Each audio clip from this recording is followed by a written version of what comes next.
I came because of school. I got admission into Washington State University as an engineer. What were your dreams? My dream was to um, finish school, go back to Nigeria, become the biggest farmer there is.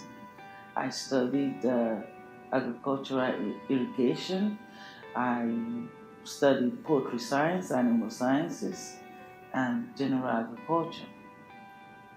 I went back to Nigeria, then came back to do my master's at Purdue University. I got a master's in agricultural economics from Purdue University. Subsequently, I went into the oil and gas industry. I was a risk management economist. 10 years later, I got an MBA.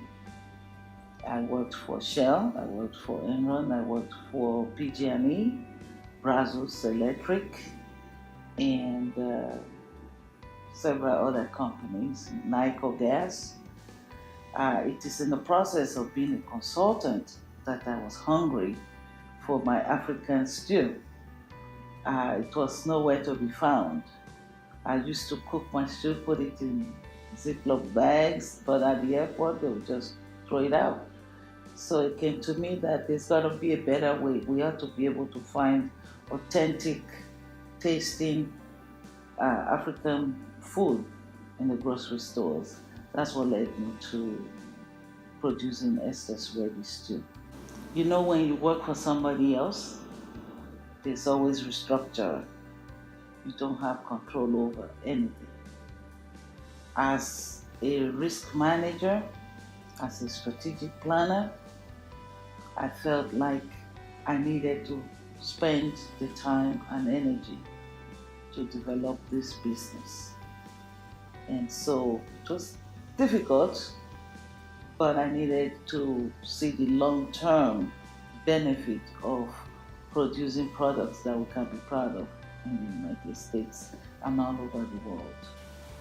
On my journey, what I learned is that coming to this country and not having godfathers and godmothers in the business was very difficult. But I surrounded myself with knowledge, craving for knowledge, asking people, what did you do at this stage in your journey to success? When they tell you, you sit back and thank them, go practice. What gave you strength and faith? My family, my children, my husband, my friends, and God gave me the energy to move forward. Financially, you need people to support you. You can't just transition from corporate America into a solo business where you are the cashier, you are the manufacturer, you are the janitor, you are the CEO, you are the telephone operator and order taker, sales manager without the support of dedicated staff and family.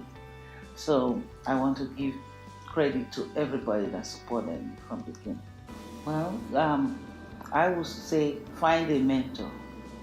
Find people that believe in you, not just the money. There'll be a lot of people that think they're supporting you, but then they're really discouraging you. You have to put those aside. You have to visualize what it is you want to do. Where is the end game? Do you want to produce high quality product? Do you want to produce something, a brand? What is it that you want? Once you lay that up, your friends and family will support you. Also, being a very good salesperson is helpful. Applying for all the necessary certification from the government is helpful. Asking questions is helpful. Spend more time as a salesperson for your company than being the CEO. CEO doesn't get you anything, it's the sales. So train yourself to be a good salesperson to market your product. How do you get over that hump of feeling nervous about talking about your product? To get over that, have a very good product. The product will sell itself. Have good ingredients in your product. Challenge anyone to taste your product and see that it is the best in the market. I pride myself in having the best stew in a jar in the market. I challenge anybody to try it. Well, I would not cut corners in my product. I had experience in corporate America where my ethical standing cost me a position, but I'm glad I stood on my grounds. Okay, it is very refreshing when you take a position, although it's not popular, but you know in your heart that it's the right thing. And at the end, it was the right thing. It still is the right thing, and everybody respects you for that.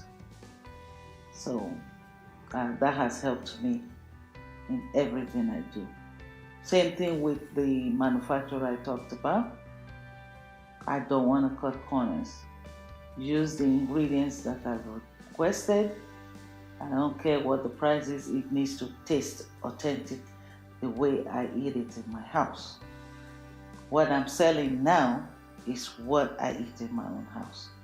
So I appreciate everybody for being tolerant with my demands for quality. When I started, I had a co-packer. I depended on the co-packer to produce the product, and I focused on selling. As my business started to grow, one day I got a certified mail from the co-packer and said they would not produce my product anymore because I was too demanding on what quality of ingredients they can have in the product. At that time, I didn't have any certification on how to produce a product that would last 3 years in a jar. So I was forced to go take the classes. I went to New York, Syracuse University. I went to Nebraska. I went to Purdue University. I went to Washington State University for certifications. And then the state of Illinois to get certification on manufacturing of my product. So now I am a certified manufacturer of my product. So it costs money, it costs time, but that failure propelled me into being a manufacturer myself. Before I was counting on a co-packer. Now we manufacture the product ourselves. Being Nigerian cuts both ways. One, we think we can do everything. We have no hindrances. We're the best. Then you come to this country, you find that there's a lot of game to play in corporate America and in the real world of selling your products. Okay? How do you navigate that? It comes with experience, especially when you don't have people to hold you by the hand. We are the first generation to come to America and trying to feel our way through. But now that we know, we are going to teach it to the rest and say, this is how we did it and survived. I hope that is the example that I'm setting, that we can promote our culture through our food and use authentic material, authentic ingredients, and make it taste like we grew up with. Is there any bit of advice that you would give to someone who may have a little fear about following their dreams? I'll say go for it. If you go for it and it doesn't work, you know you tried. If you don't go for it, you are still going to be wondering what could have been. Should I or shouldn't I? Our hope right now, my hope, is that we can package African foods in neat containers so that we can extend our food money.